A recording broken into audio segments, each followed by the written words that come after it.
Yeah, let's get on the GROM a little bit. Get on that throttle, baby. Unleash those 125 cc's of raw Japanese power.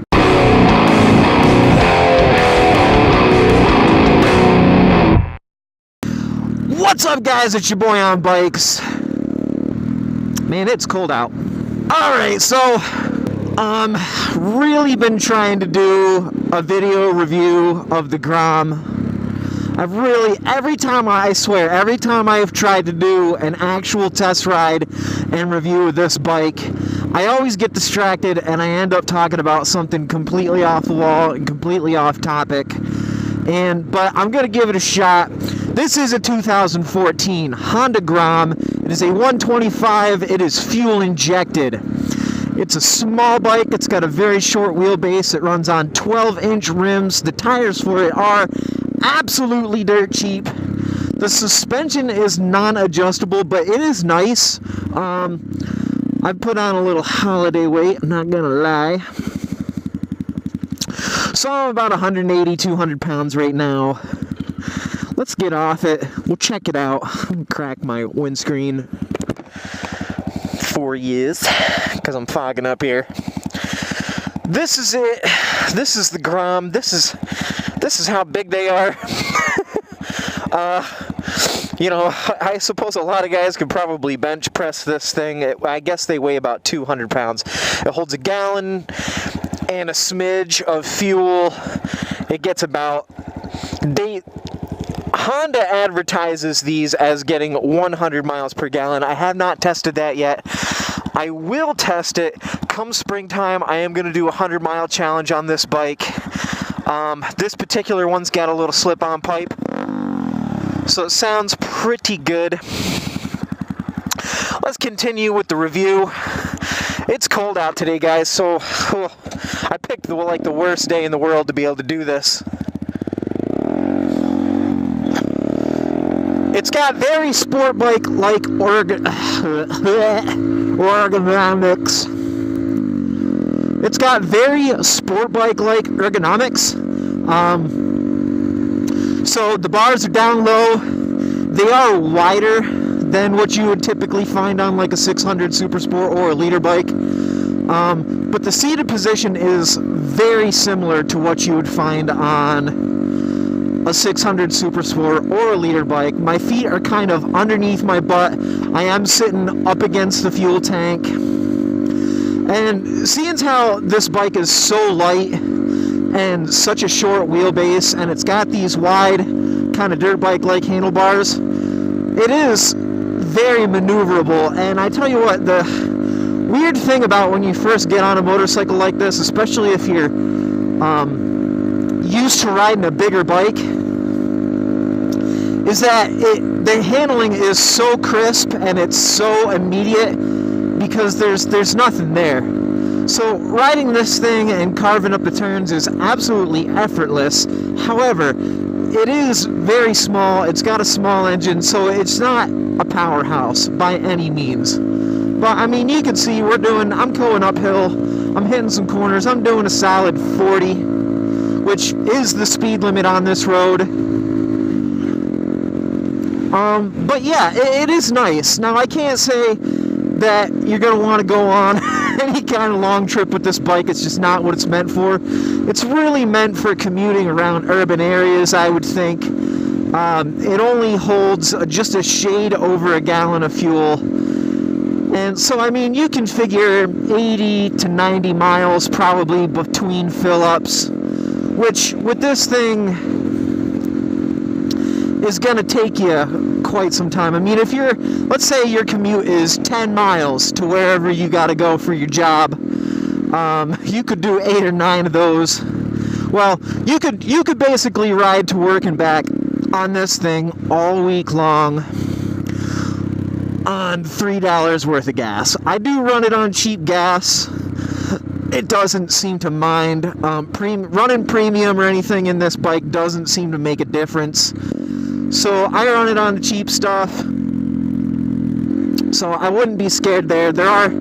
I didn't see any stickers or anything that would indicate that I need to run high test fuel in it. So yeah, if that's a question you've had, do I need to run premium fuel in my 125cc Honda GROM? Yeah, probably not, unless you live in like a really, really, really hot, dry climate.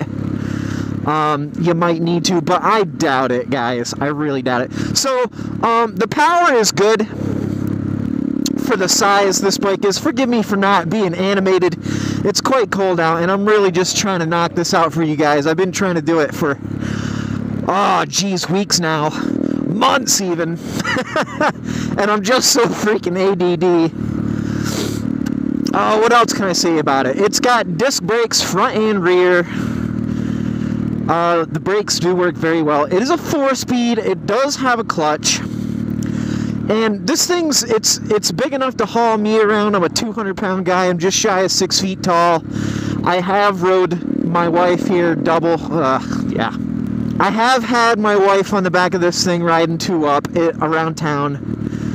Riding 2-up around town, it does fine. Yeah. So, I think the main reason why I've had such a hard time doing a solid review of this bike is because it kind of defies classification in regard to, you know, how you would normally classify a motorcycle. So, like, is it a sport bike? Is it a commuter? Is it a dual sport? Like, like, what is it? It's kind of all those things. And so, I guess the big question is, what does all of this mean to a new rider? Well, I think its size contributes to a factor of, you know, it's less intimidating for a beginner. They're definitely very inexpensive to attain. You can find these on the used market all the time for right around $2,000.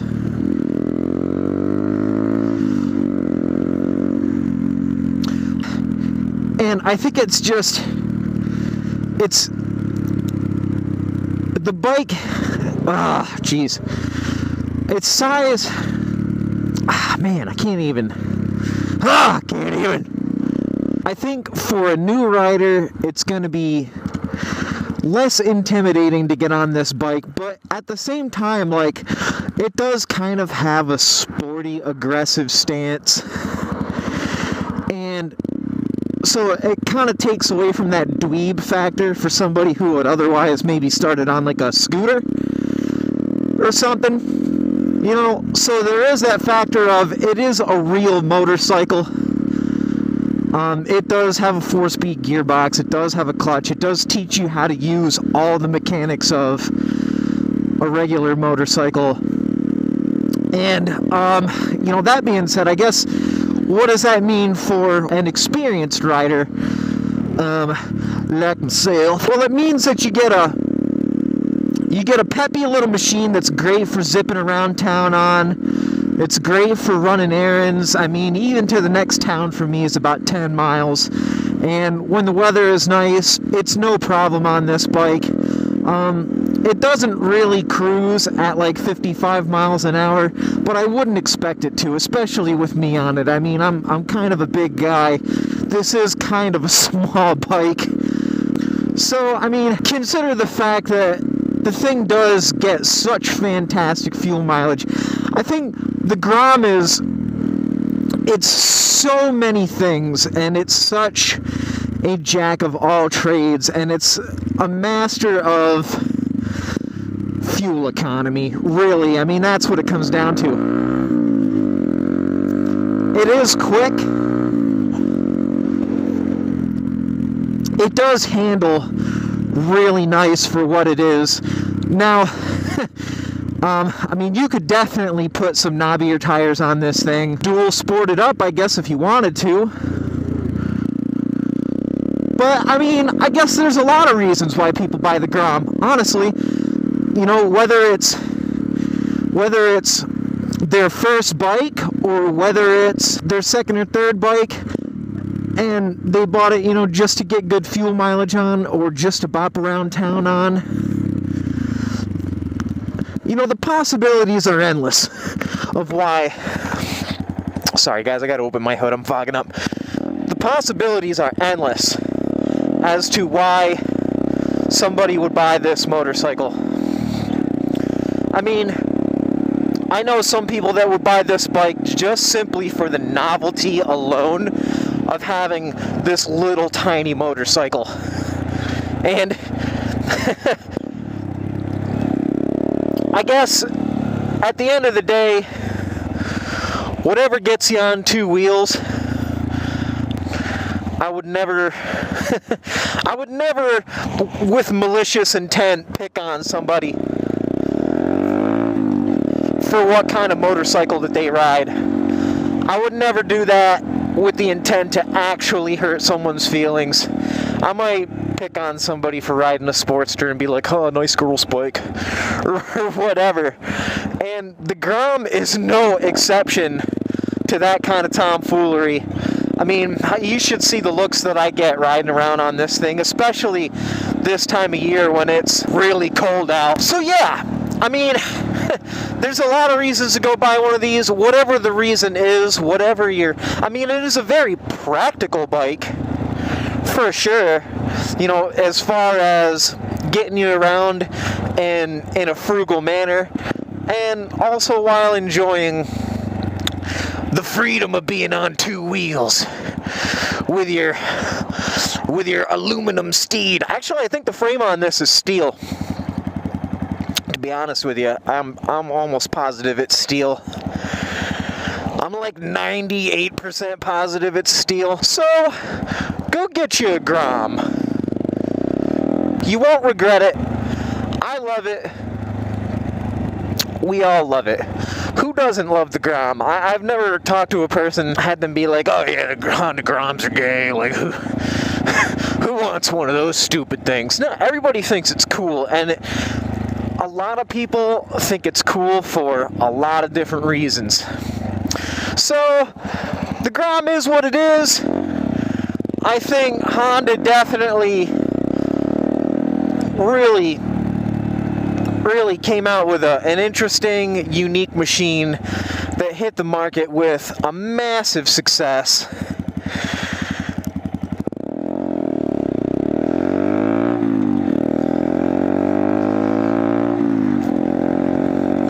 And it definitely is fairly quick, up to about 35-40 miles an hour.